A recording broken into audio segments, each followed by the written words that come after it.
दोतासरा जी ने गांधी जी और मेरी तुलना की, ये बिल्कुल गलत है। गांधी जी की जगह कहीं है और मेरी जगह कहीं और है, और तुलना करनी नहीं चाहिए, क्योंकि वो महान व्यक्ति थे। उन्होंने अपनी पूरी जिंदगी देश की आज़ादी के लिए दी, 10-12 साल जेल काटी, तो उनकी जगह कोई और भर नहीं सकता है, और उनके साथ मेरा नाम भी नहीं लेना चाहिए, पहली बात। अब दूसरी बात, मैं मेरे कांग्रेस पार्टी के जो मित्र हैं उनसे थोड़ी कड़ी बात कहना चाहता हूं। देखिए, जो राजीव गांधी जी ने किया, इंदिरा गांधी जी ने किया, वो शहीद हुए, उन्होंने जो करना था किया और अच्छा किया, मगर कांग्रेस पार्टी को हर मीटिंग में यह दोहराना नहीं चाहिए। देखिए, महात्मा गांधी जी ने जो किया वो कर दिया, जो इंदिरा गांधी जी ने, जवाहरलाल नेहरू जी ने, राजीव गांधी जी ने, सरदार पटेल जी ने जो किया कर दिया, वो अच्छा है। मगर हमें यह बोलना चाहिए कि हम जनता के लिए क्या करने जा रहे हैं, यह ज्यादा जरूरी है। तो मेरे दिल में बात आई, कभी कभी मैं जो आता है कह देता हूं, तो मैं आपसे माफी मांगता हूं। 2-3 चीजें मैं आपसे कहना चाहता हूं। देखिए, ये यात्रा हमने शुरू की, इसका लक्ष्य भारत को जोड़ने का था।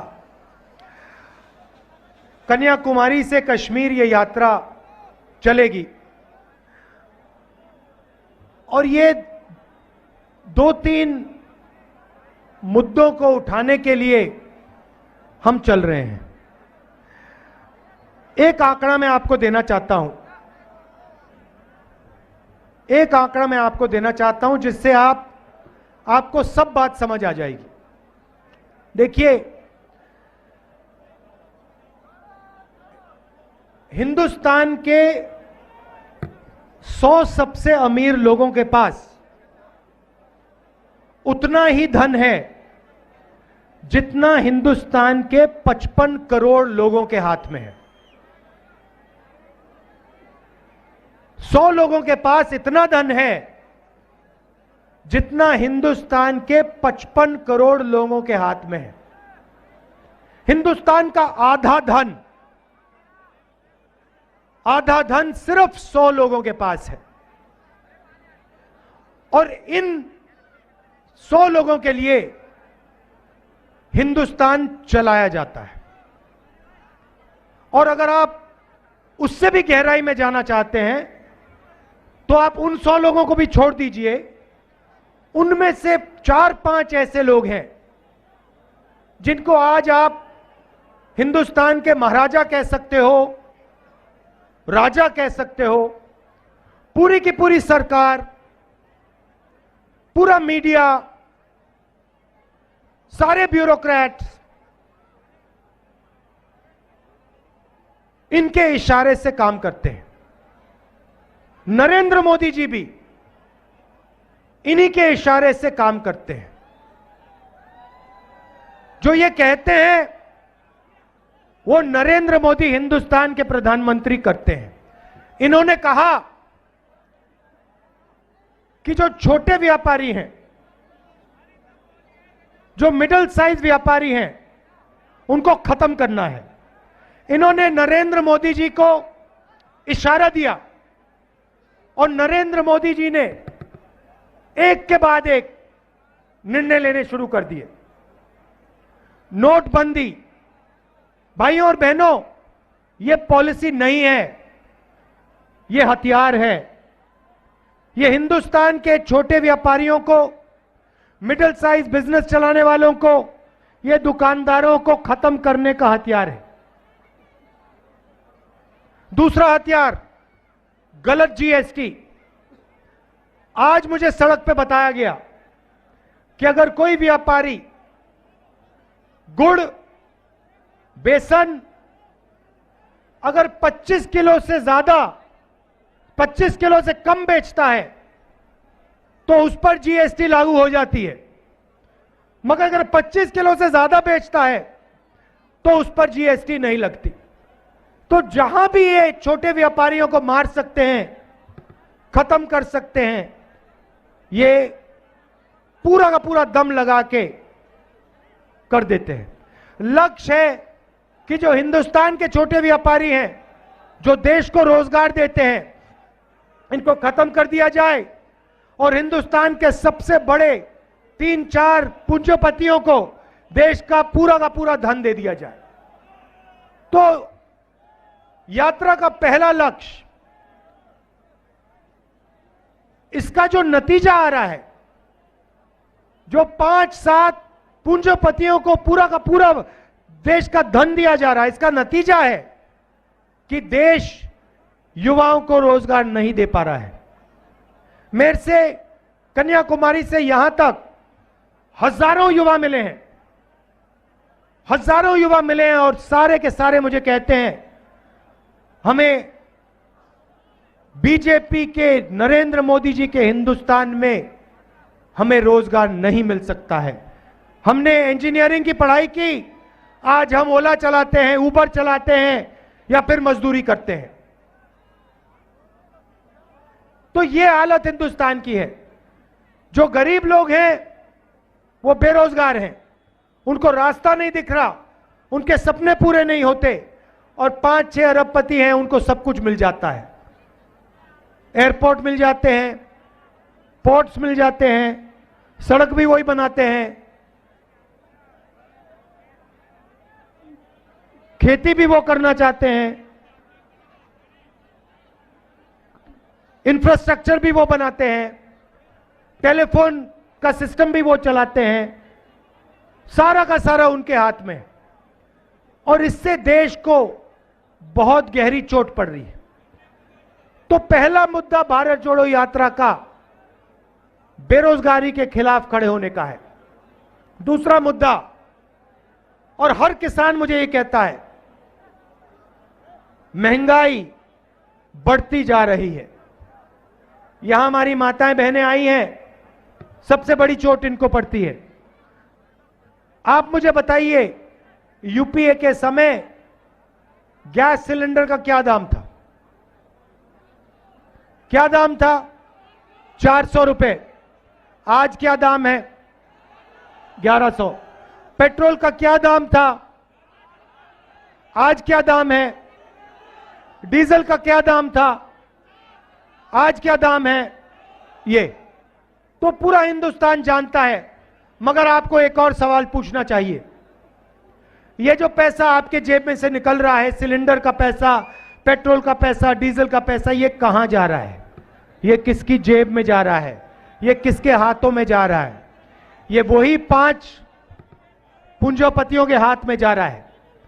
सारा का सारा धन आपके जेब में से निकाला जाता है, किसानों के परिवारों के जेब में से निकाला जाता है और इन्हीं 5 लोगों को दिया जाता है। यह दूसरा मुद्दा है।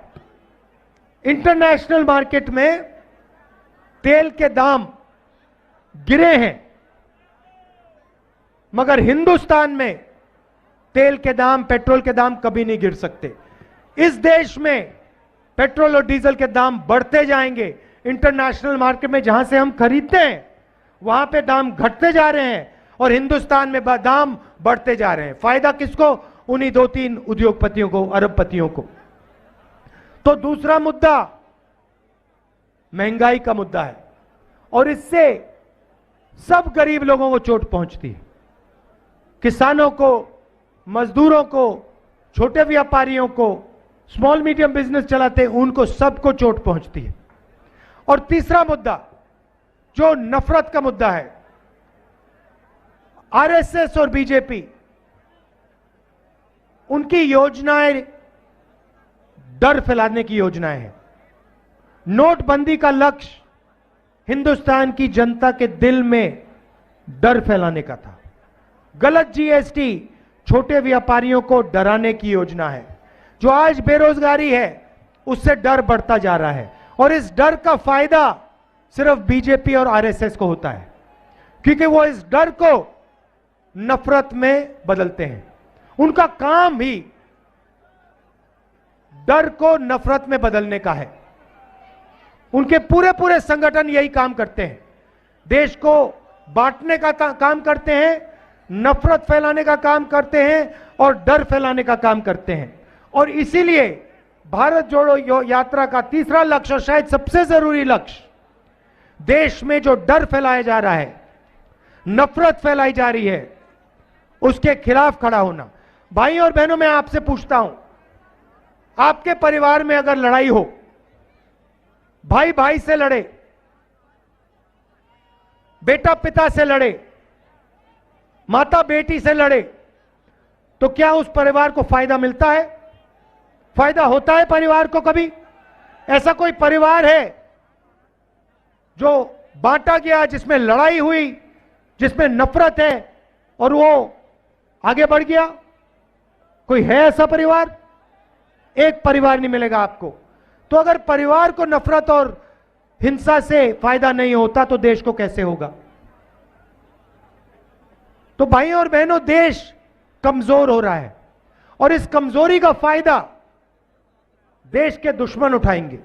इस कमजोरी का फायदा जो देश का भला नहीं चाहते हैं वो उठा रहे हैं। इसीलिए हमने देश को जोड़ने की यात्रा, कन्याकुमारी से श्रीनगर तक की यात्रा, श्रीनगर में तिरंगा फहराने की यात्रा हमने शुरू की है और यह यात्रा श्रीनगर तक जाएगी। मैं एक और बात कहना चाहता हूं। देखिए, राजस्थान में, महाराष्ट्र में मैं चला और जब मैं आपसे मिलता हूं, आप दो नारे इस्तेमाल करते हो सड़कों पे। एक आप कहते हो राम राम साय, जो मैंने अभी पहले बोला, राम राम सा, सही? और दूसरा आप कहते हो जय सिया राम, सही? अब मैं आरएसएस बीजेपी वालों से पूछना चाहता हूं, आप जय श्री राम बोलते हो, मगर आप जय सिया राम क्यों नहीं बोलते हो? आपने सीता मां को इस नारे से क्यों निकाला? आप में सीता मां का अपमान क्यों करते हो? आप हिंदुस्तान की नारी का अपमान क्यों करते हो? और मैं उनसे कहता हूं, हे राम नारा का प्रयोग कीजिए, जय सिया राम बोलिए, क्योंकि यही हिंदुस्तान का, राजस्थान का इतिहास है और इस नारे से इस देश को शक्ति मिलती है। सही बात है ना? सही बात है ना? तो इन्होंने देखिए क्या चालाकी की, देखिए क्या चालाकी की। इनके संगठन में आपको एक महिला नहीं मिलेगी, आरएसएस में एक महिला नहीं मिलेगी आपको। ये महिलाओं को दबाते हैं, महिलाओं को दबाते हैं ये लोग, अपने संगठन में एक महिला को नहीं आने देते। इनके जो प्रचारक होते हैं, एक महिला नहीं मिलेगी आपको।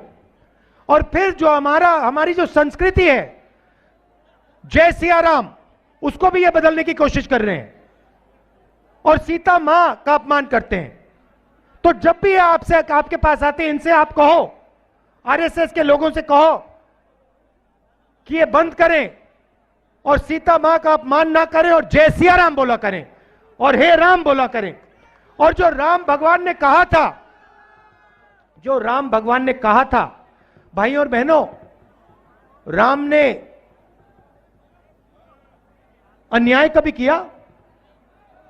कभी किया अपनी जिंदगी में भगवान राम ने अन्याय? क्या भगवान राम ने हिंदुस्तान में हिंसा फैलाई थी क्या? नफरत फैलाई थी क्या? ना, भगवान राम ने सबका आदर किया था। गलत जीएसटी तो लागू नहीं की थी ना, नोटबंदी तो नहीं की थी ना, क्योंकि भगवान राम गरीबों के थे, 5 पूंजीपति को नहीं, पूंजीपतियों के नहीं थे, वो किसान के थे, मजदूर के थे, छोटे व्यापारियों के थे और वो सुनते थे। अगर कोई गरीब व्यक्ति उनके पास जाता था, वो सुनते थे। जो गरीब व्यक्तियों के दिल में था वो सुनते थे, गले लगते थे।